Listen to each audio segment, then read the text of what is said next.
마태복음 16장 13절에서 18절 말씀까지만 보겠습니다.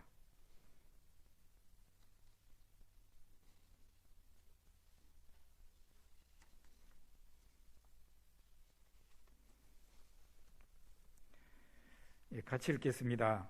예수께서 빌립보 가이사랴 지방에 이르러 제자들에게 물어 이르시되 사람들이 인자를 누구라 하느냐?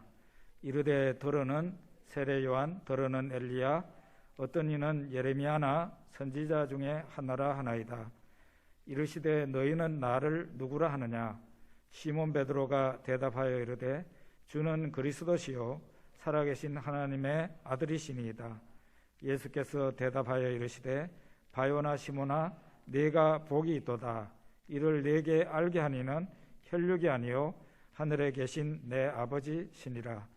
또 내가 네게 이르노니 너는 베드로라. 내가 이 반석 위에 내 교회를 세우리니 음부의 권세가 이기지 못하리라. 아멘. 우리나라 북쪽에는 최북단에는 백두산이 있는 것처럼 저 이스라엘 그 갈릴리 위쪽에도 백두산보다 조금 더 높은 헐몬산이라는 산이 있습니다. 그 헐몬산 아래에 가이사랴 빌립보라는 도시가 있는데요. 이 도시에 예수님께서 제자들과 함께 가셨다 했습니다. 이 도시는 여러분 도시 이름을 보시면 알겠지만 가이사랴 빌립보 가이사랴 이렇게 얘기를 하는데 로마 황제 시저의 이름이 앞에 가이사가 있습니다. 그리고 빌립보라는 게 있는데 헤롯 빌립 2세가 이 도시를 확장을 하고 다시 새롭게 건축을 해서 자기 이름과 그러니까 빌립이라는 이름과 로마 황제 시제의 이름을 같이 붙여서 가이사랴 빌립보 이렇게 이름을 지었습니다. 그러니까 이 도시는 왕의 도시요 황제의 도시다 그렇게 말을 할 수 있습니다. 그리고 이 도시가 특징적인 게 하나 있었는데 그게 뭔가 하면은 판이라는 신을 섬기는 신전이 있는 도시였습니다. 후에는 이 가이사랴 빌립보가 아예 이 판신의 이름으로 도시 이름을 개칭합니다. 그 정도로 판신을 섬기는 센터였다 이렇게 말할 수 있는데요. 그리스 신화에 나오는 이 판신은 어떤 신인가 하면은 자연의 신이고 목축의 신입니다. 이 신이 좀 괴팍한 구석이 있어가지고 종종 사람을 놀라게 해가지고 사람이 깜짝 놀라고 당황하는 모습을 즐기는 그런 신으로 나타나 있어요. 그래서 그 패닉이라는 말, 영어로 패닉에 빠졌다 그러잖아요. 바로 그게 판신의 이름에서 온 것입니다. 그러니까 여러분 이 가이사랴 빌립보는 황제의 도시요 또 판신의 도시였다 그 말이죠. 이 도시에 예수님과 제자들이 갔을 때 예수님이 제자들에게 묻습니다. 사람들이 나를 누구라 하느냐? 사람들이 인자를 누구라 하느냐? 그랬더니 제자들이 하는 말이 더러는 세례 요한, 더러는 엘리야, 더러는 예레미야 혹은 선지자 중에 하나라 합니다. 그러면 너희는 나를 누구라 하느냐? 예수님이 이렇게 묻게 됩니다.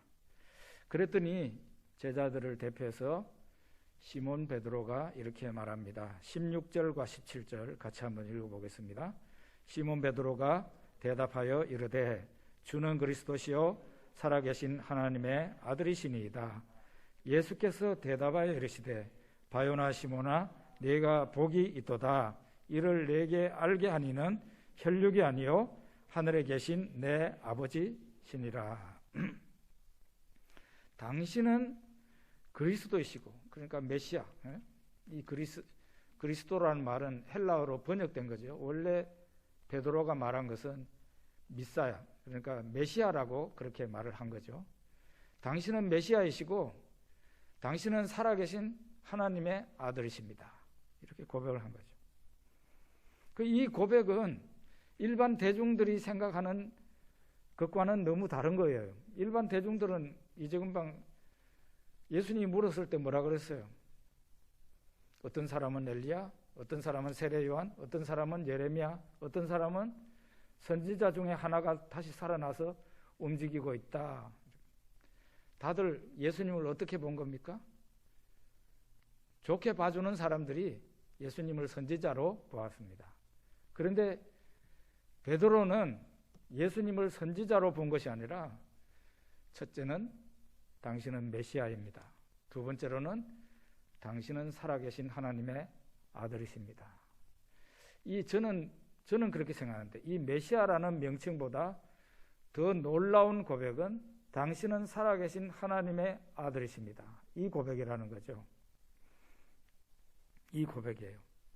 후에 가가지고 예수 그리스도라는 예수님은 이름이시고 그리스도는 예수님의 직분인데 이 직분 안에 사실은 하나님의 아들이라는 그 개념이 들어가서 녹아 들어가요. 그래서 그리스도 그러면 하나님의 아들을 포함하는 것이 됩니다. 어쨌든 이 베드로의 이 고백은 굉장히 놀라운 게 예수님을 선지자 정도로 아는 정도가 아니라 살아계신 하나님의 아들이십니다. 이거는 예수님을 하나님으로 생각하고 믿었다는 그런 얘기예요. 그런데 그 당시에 일반 사람들은 어땠어요? 이거는 예수님이 자신을 하나님의 아들이라고 그럴 때마다 신성모독이다. 그렇게 일반 대중들은 생각했거든요. 거기 요한복음 10장 33절 한번 봅시다. 같이 읽죠. 유대인들이 대답하되 선한 일로 말미암아 우리가 너를 돌로 치려는 것이 아니라 신성모독으로 인함이니 네가 사람이 되어 자칭 하나님이라 하미로다. 예수님이 하나님을 얘기할 때 내 아버지께서 내 아버지 그렇게 말하고 예수님이 자신을 사람들에게 계시할 때 하나님의 아들로 계시를 했어요.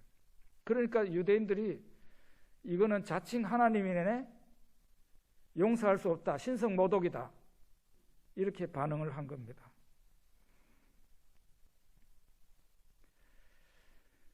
옛날에는요, 약 2000년 전에 유태인들, 그 사람들뿐만 아니고 이 복음이 이제 예루살렘에서 시작해가지고 소아시아하고 유럽 쪽으로 건너가잖아요. 그 당시의 사람들은 예수 그리스도의 인성을 잘 믿지를 못했어요. 그러니까 하나님의 아들이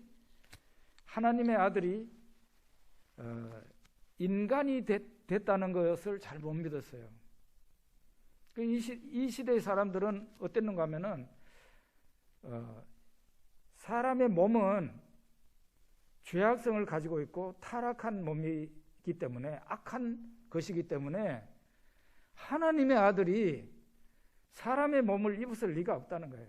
그 사람들은 그 헬라 사상에 의하면은 그 당시에는 어땠는가 하면 사람의 구원이라는 것이 이 악한 육체를 영원히 빠져나가는 것, 탈출하는 것이 구원이라고 생각했어요. 그렇게 생각한 사람들이라 하나님의 아들이 인간이 된다, 이런 인간의 몸을 입었다, 이해를 못한 거죠. 그래서 영지주의라는 이단이 생겨난 겁니다. 그 사람들은 어떻게 생각하는지 알아요? 하나님의 아들과 예수님을 분리했습니다. 하나님의 아들이 나사렛에 사는 예수라는 사람에게 하나님의 아들이 영으로 들어갔다는 거예요. 그래서 십자가에서 죽은 것은 나사렛 예수이지 하나님의 아들이 아니라는 겁니다. 어떻게 생각하세요, 여러분? 예? 이렇게 믿은 이단이 바로 영지주의, 노스틱 이단입니다. 초대교회 유명한 이단이에요. 우리 기독교 정통 기독교는 어떻게 믿죠? 하나님이 인간이 되셨다, 그렇게 믿잖아요. 성경이 그렇게 말하잖아요. 하나님이 우리와 같은 육체를 가진 인간이 됐어요. 예수 그리스도와 하나님의 아들은 나누어질 수가 없어요. 예수 그리스도가 하나님의 아들이고 하나님의 아들이 예수님이 됐어요. 그러니까 옛날에는 예수 그리스도의 인성, 그러니까 예수님이 사람이라는 것을 잘 못 믿었는데, 요즘 현대인들은요, 예수님이 하나님이라는 것을 잘 못 믿습니다. 그래서 교회 안에 특히 자유주의 신학을 표방하고 따라가는 그런 교회나 사람들은 예수님이 하나님이시라는 사실을 못 믿어요. 못 믿으니까 어떤 일이 생깁니까? 예수님 십자가까지는 믿지만 부활을 못 믿습니다. 예수님의 동정녀 탄생을 못 믿습니다. 심지어는 예수님이 갈릴리 바다를 걸어가신 것도 못 믿습니다. 그 기독교 신학자들이 못 믿는 거예요. 여러분 놀라지 마십시오. 우리 한국 교회 내에도 그런 사람들이 있습니다. 정통 교회 내에 이단자들이 아니라 정통 교회 내에 그런 사람들이 있다니까요.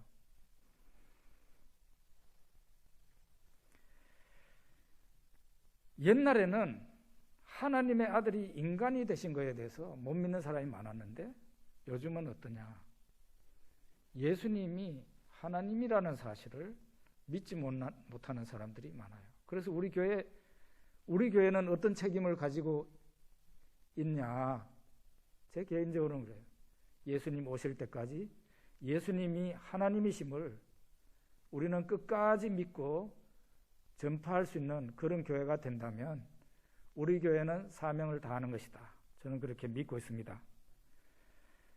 베드로가 말했어요. 주는 그리스도시요 살아계신 하나님의 아들이시니이다. 사실은 이 베드로의 이 고백은요, 예수님이 기다렸던 거예요. 그동안 예수님이 제자들을 데리고 다니면서 많은 말씀과 많은 기적을 통해 무엇을 보여줬습니까? 제자 훈련을 했는데 제자 훈련의 내용이 뭐였어요? 제자 훈련의 궁극적인 목적은 바로 이 베드로의 고백이에요. 예수님을 하나님으로 알게끔 말씀하시고 경험하게 한 거죠. 그게 초점이 맞춰져 있었어요. 오병이의 기적이 왜 일어났겠어요? 배고픈 사람들이니까 좋겠지. 그게 아니고 자세히 이 본문을 보면은 왜 그 기적을 행하시는지 나오는데, 그거는 사람들로 하여금 예수님에게 주목하게 한 거예요. 저분이 누구지? 먼저 제자들이 알아야 됐죠. 예수님이 물 위로 또 걸어갑니다. 제자들이 그 예수님을 맞이하고 당신은 진실로 하나님의 아들이십니다 하고 고백했다고 성경에 나오잖아요. 예수님의 제자훈련 그 목표가 베드로의 신앙 고백이었어요. 이제 그 예수님의 목적을 이루신 겁니다. 야, 이제 됐다. 예? 그래서 예수님께서 너무 기뻐하셨어요. 바요나 시몬아, 네가 복이 있도다. 이를 내게 알게 하니는 혈육이 아니요 하늘에 계신 내 아버지시니라. 바요나라는 말은 요나의 아들이라는 말입니다. 요나의 아들 시몬아, 네가 복이 있도다. 복이 있다 그랬어요. 왜 복이 있다 그랬어요? 복이라는 것은 사람이 만들어낼 수 없는 게 복이에요. 하나님이 그 사람에게 주시는 게 복이에요. 왜 복이 있다 그랬어요? 다른 사람이 모르는 것을 알게 됐고 다른 사람들이 믿지 못하는 것을 믿게 됐으니까 그게 복인 거죠. 예수님을 제대로 알아보고 믿게 됐으니까 우리 예수님께서 그 베드로에게 너는 복이 있다. 너의 혈육, 네가 이걸 알게 된 것은 혈육이 아니고 하늘에 계신 너의 아버지께서 너에게 복을 주셨기 때문이다 라고 말씀하셨어요. 그리고 예수님이 칭찬하시고 난 뒤에 두 가지, 내가 뭘 하겠다 하는 걸 두 가지 말해요. 뭘 하겠다 하는 걸 두 가지 말하는데 그게 뭔가 하면 첫째는 이 반석 위에 내 교회를 세우겠다. 그게 첫째고, 두 번째로는 내가 죽어야 된다. 그 말씀하세요. 먼저 이 반석 위에 내 교회를 세우리니 봅시다. 마태복음 16장 18절 같이 읽겠습니다. 또 내가 네게 이르노니 너는 베드로라. 내가 이 반석 위에 내 교회를 세우리니 음부의 권세가 이기지 못하리라. 이 반석 위에 내 교회를 세우리라. 베드로 위에 예수님의 교회를 세운다는 그런 뜻으로 보이지만 베드로가 이전에 이 말을 하기 전에는 예수님께서 이 반석 위에 내 교회를 세운다는 말을 하지 않았어요. 그런 걸로 볼 때 베드로의 신앙 고백이 중요한 거예요. 베드로의 이 믿음, 신앙 고백 위에 예수님은 예수님의 교회를 세우겠다 이렇게 말씀하신 거죠. 그 베드로의 신앙 고백 가운데 주는 그리스도시요, 이 앞에 있는 그것보다도 더 중요한 내용은 뭔가 하면은 살아계신 하나님의 아들이십니다 하는 이거예요. 이 신앙 고백 위에 예수님은 예수님의 교회를 세우겠다 하신 겁니다. 교회라는 간판이 많이 붙어 있습니다. 여기저기에 심지어는 이단들도 교회라고. 이단들이 더 놀라운 것은 하나님의 교회라고 붙인 그 이단은 정말 볼 때마다 속상한 거 있죠. 아주 그냥 이게 이단 정도가 아니라 보통 이단이 아닌 그 이단이 하나님의 교회라는 그걸 붙이고 있어요. 교회라는 간판을 붙여놨다고 해서 그게 교회가 아니고요. 예수님의 교회. 그러니까 내 교회를 세우리라 했으니까 예수님 교회 아니에요. 예수님 교회냐 예수님 교회가 아니냐를 갈라놓는 것은 뭔가 하면은 베드로의 신앙 고백이에요. 베드로의 신앙 고백. 주는 그리스도시요 살아계신 하나님의 아들이십니다. 이게 그 교회 신자나 그 교회 목사나 할 수 있을 때, 기쁨으로 할 수 있을 때 그거는 예수님의 교회다. 그런데 이 신앙 고백을 못한다 그러면은 그건 교회 간판을 달아도 교회가 아닌 거죠. 성도도 마찬가지인데요.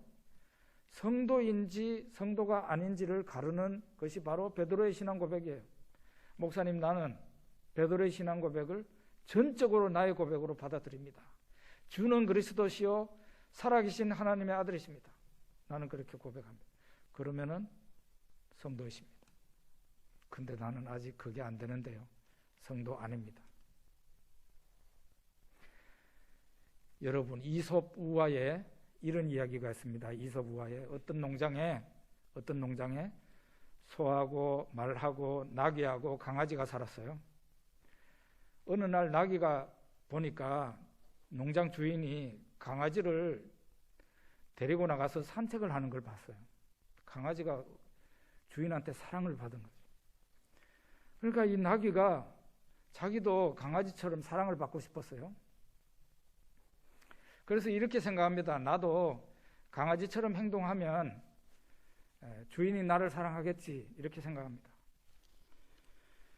그래서 이제 이 나귀가 이제 농장 주인을 만나게 됐는데 꼬리를 살랑살랑 흔들었어요.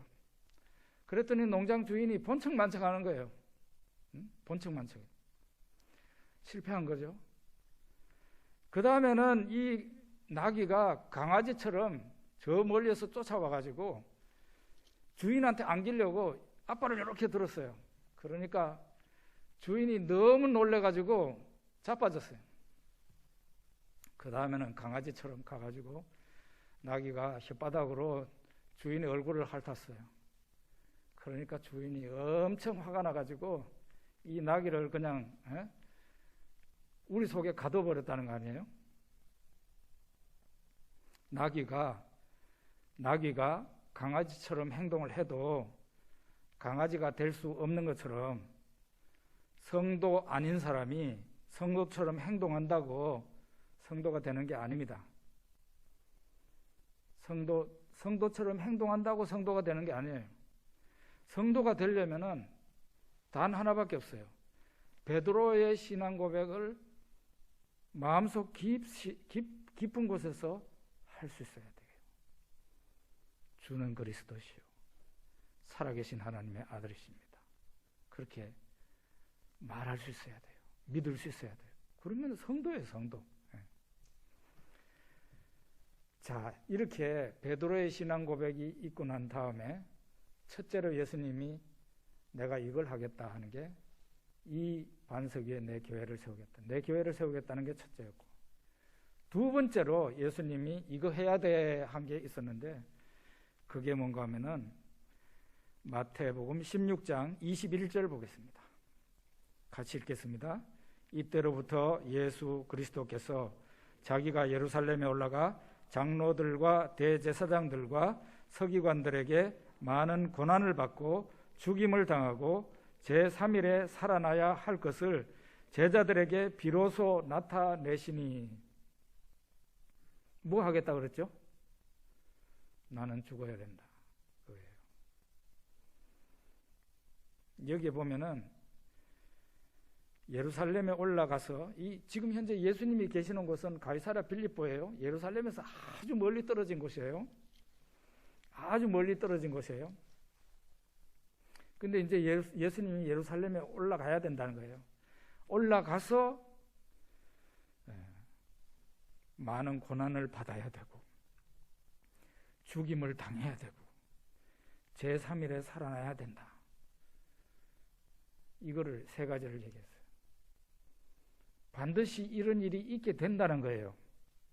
예수님의 의지를 말하는 게 아니고 하나님의 시나리오에 이런 게 되어 있다는 거예요. 그러니까 하나님의 시나리오대로 가야 된다는 거죠. 고난을 받아야 되고 죽어야 되고 제3일에 살아나야 된다는 거예요. 그걸 말씀하십니다. 여러분 같으면 이거 이해할 수 있겠습니까? 이 말을 베드로와 제자들이 들었을 때 이해할 수 있겠어요? 지금까지 이 제자들이 일반 사람들과 똑같았을 거 아닙니까? 예수님을 잘 몰랐을 때는 저분이 선지자신가? 그렇게 생각을 하다가 이제 마태복음 16장 거기에 와서 가이사랴 빌립보 지방에 왔을 때에는 베드로와 제자들이 이분은 하나님이시다 하는 것을 믿게 된 거예요.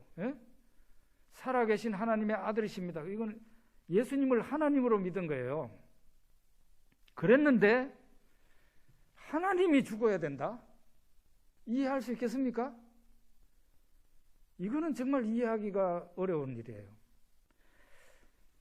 사람들이 두 가지를 오해하는데요. 첫째로는 무엇을 오해하느냐? 사람이 죽지 하나님은 죽지 않는다고 생각을 해요. 그게 오해라는 거예요. 그거는 맞는 말이기는 한데 사람이 되신 하나님은 죽을 수 있었습니다. 하나님이 죽을 수 있는 사람이 되셔서 이 세상에 오셨어요. 그래서 예수님에게도 죽음이 피해가지 못했습니다. 예수님은 죽음을 피할 수 없었어요.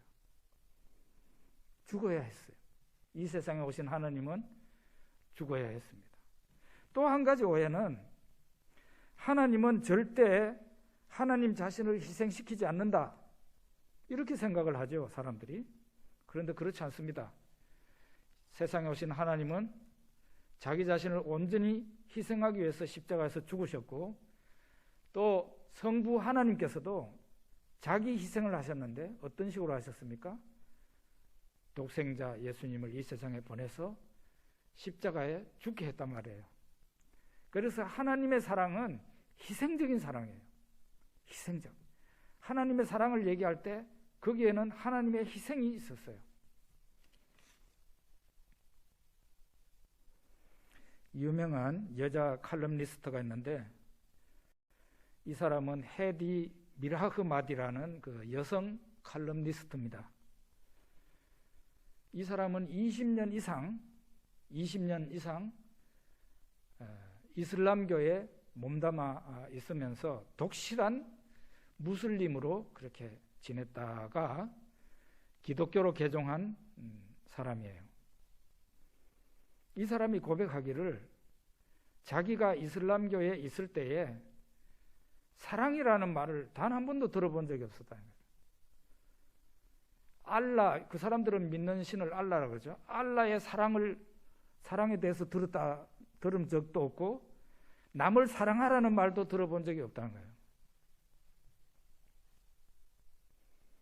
이슬람교에서 엄격한 계율과 복종만을 요구했기 때문에 이슬람교를 믿기 너무 힘들었고 항상 우울했다. 그렇게 말해요.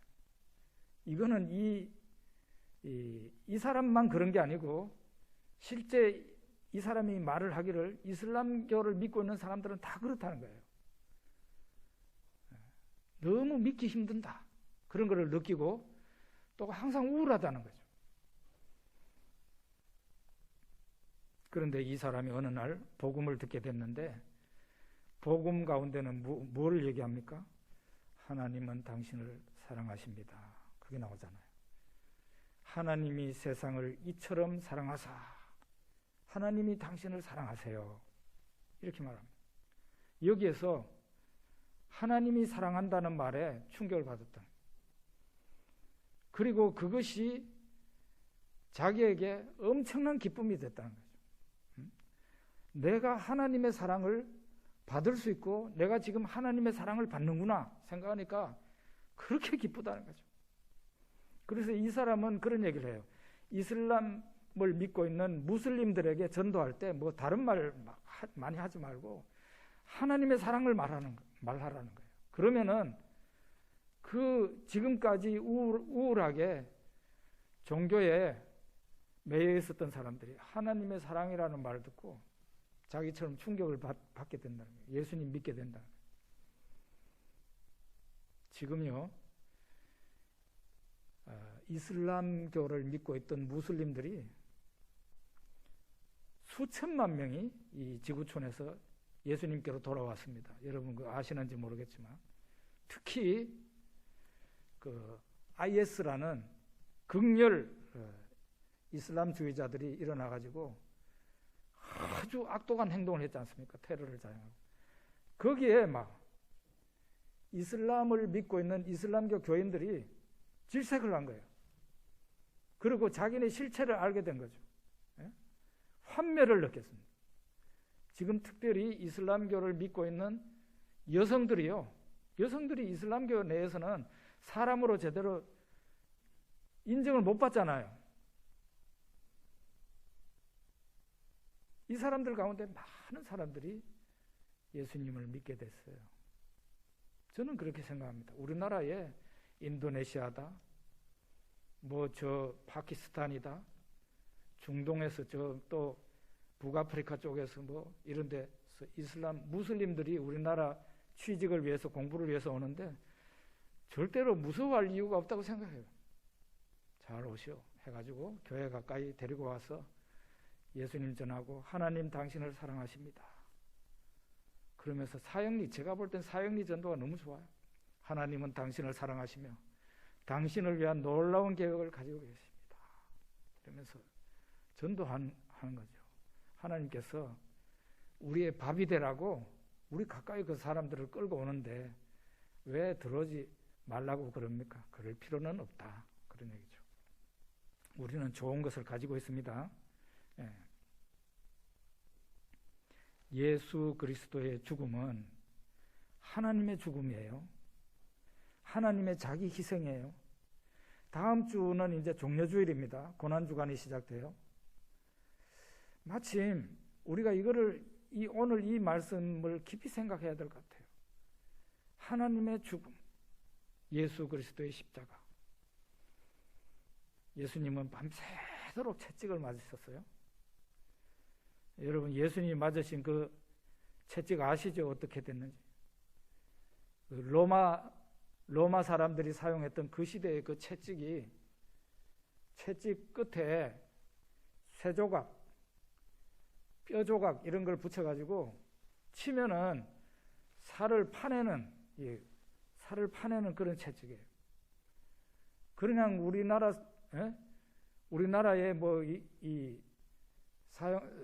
부모가 자식들 때릴 때 그 회초리 때리는 거하고는 영 다릅니다. 이거는 죽으라고 때리는 거예요. 죽으라고. 밤새도록 채찍으로 맞고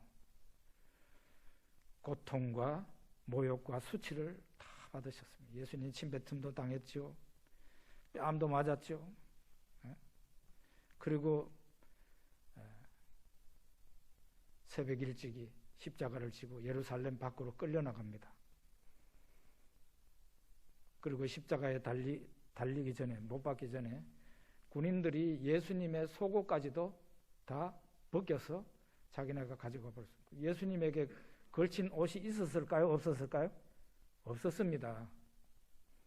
성화에는 이렇게 가리는 걸로 되어 있죠. 차마 하나님이 나체가 되신 것을 그릴 수 없어서 그렇게 그린 거예요. 여러분이 만약에 사람들한테 그 꼴을 당했으면 어떻겠습니까? 이거는 우리는 예수님이 채찍 맞았는 것만 마음 아파하지 예수님이 나체되신 것에 대해서는 많은 생각을 안 하는 거 있어요. 이거는 정신적인 고통인데 어마어마한 수치와 모욕이 십자가에 달리신 하나님에게 가해졌습니다. 그리고 막 사람들이 밑에서 지나가던 사람들이 당신이 구원자라면서 또 사람을 살렸다면서 거기서 내려와 봐. 그러면 내가 믿을게. 이렇게 얘기했잖아요. 십자가는 하나님의 사랑이요, 하나님의 희생이요, 하나님의 죽음이었습니다. 자, 이렇게 예수님이 예루살렘에 올라가면 고난을 받아야 되고 그리고 죽어야 되고 제3일에 살아나야 된다 하고 말을 하니까 베드로가 예수님을 붙잡고 강력하게 말립니다. 그렇게 하지 마십시오. 그런 일이 선생님에게 닥치지 않을 겁니다. 이러면서. 그랬더니 예수님이 뭐라 그럽니까? 사탄아 내 뒤로 물러가라. 너는 나를 넘어지게 하는 자로다. 아마 베드로가 약간 예수님 뒤에 있었던가 봐요. 예수님이 이렇게 있다가 돌아보면서 베드로를 쳐다보면서 사탄아 내 뒤로 물러가라. 한 번도 제자에게 사탄아 한 적이 없었는데 그 제자를 보면서 사탄아 내 뒤로 물러가라. 너는 나를 넘어지게 하는 자로다. 이 뒤에 말이 참 의미심장해요. 너는 나를 넘어지게 하는 자로다. 이 말을 보면 예수님도 십자가를 무서워하고 있었는 것 같다. 그런 생각이 들지 않아요? 예수님도 십자가를 안 그래도 무서워하고 있는데 제자가 그렇게 하지 말아요. 그런 일이 닥치지 않을 거예요. 이러니까 예수님이 사탄아 내 뒤로 물러가라. 너는 나를 넘어지게 하는 자로다. 그런데 예수님은 십자가를 무서워했지만 십자가를 피하지 않았습니다. 그 무서워하면서도 하나님의 시나리오대로 그대로 쭉 거기에서부터 쭉 내려옵니다. 갈릴리로 내려오시고 사마리아를 통과하시고 여리고를 가가지고 여리고에서 예루살렘으로 올라가면서 계속 이 말씀을 하세요. 오늘 이 말씀. 예루살렘에 올라가면 장로들과 바리새인들과 서기관들에게 고난을 받아야 되고 그리고 죽어야 되고 제3일 만에 살아난다. 계속 반복하세요. 이 말을. 예수님이 십자가의 길을 예수님도 무서워했지만 예수님은 십자가의 길을 걸어가셨습니다. 예수님이 베드로에게 말해요. 네가 하나님의 일을 생각하지 아니하고 도리어 사람의 일을 생각하는도다. 저는 이 말씀을 참 많이 은혜를 받았습니다. 옛날에도 은혜 받고 그랬어요. 네가 하나님의 일을 생각하지 아니하고 사람의 일을 생각하는도다.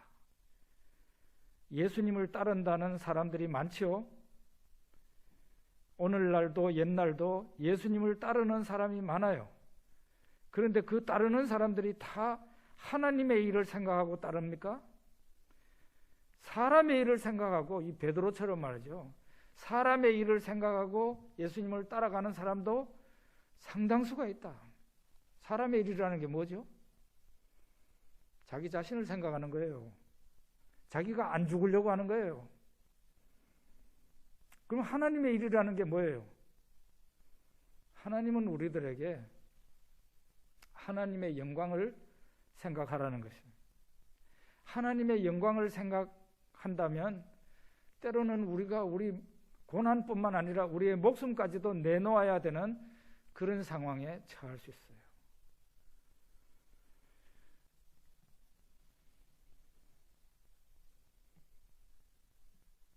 여러분, 직분을 받았다고 해서 좋은 성도가 된 것은 아닙니다. 직분은 하나님 앞에 영광을 돌릴 수 있는 기회를 참 많이 줍니다. 직분을 받은 사람과 안 받은 사람은 하나님 앞에 충성할 수 있는 기회가 많고 적고 차이가 있어요. 그러나 한 가지 분명한 것은, 이거는 성경에서도 볼 수 있고 교회 역사 가운데서 볼 수 있는데, 목사가 됐다고 해서 그 사람이 신앙이 좋은 것도 아니고 장로가 됐다고 해서 그 사람이 신앙이 좋은 것은 아니다는 거죠. 시련을 당해보면 압니다. 내 믿음이 막 흔들릴 때 내가 어떻게 행동하는지를 보면 압니다. 일제시대 때 신사참배 결의했던 거 여러분들이 다 인터넷으로 검색해보면 다 나올 겁니다. 어떤 사람들이 참석했는지, 어느 교회에서 모였는지, 그 당시에 대한예수교 장로회, 지금같이 교단이 많지 않을 때 단 하나의 교단이 있을 때 전국에서 목사와 장로들이 모였습니다. 거기에서 신사참배를 결의했습니다. 그 교회 밖에는 일본군과 경찰이 뺑뺑 둘러싸고 있었어요. 그 회의 장면을 보고 있습니다. 누가 회장 이래가지고 나 반대합니다 그러면 대부분의 그냥 그 회의장 안에 난입해가지고 그 사람 끌고 나갔어요. 그러니까 가하면 야시오 그러니까 다 예한 거예요. 뭡니까? 그들은 사람의 일을 생각했었다 말이죠. 그 보십시오. 전국에서 모인 목사와 장로들이 뭘 했는지. 평상시에는 예수님을 다 잘 믿는 것 같아요. 그러나 환난에 처하게 되면 달라지게 된다는 거예요. 여러분이나 제가 이런 환난 시기에도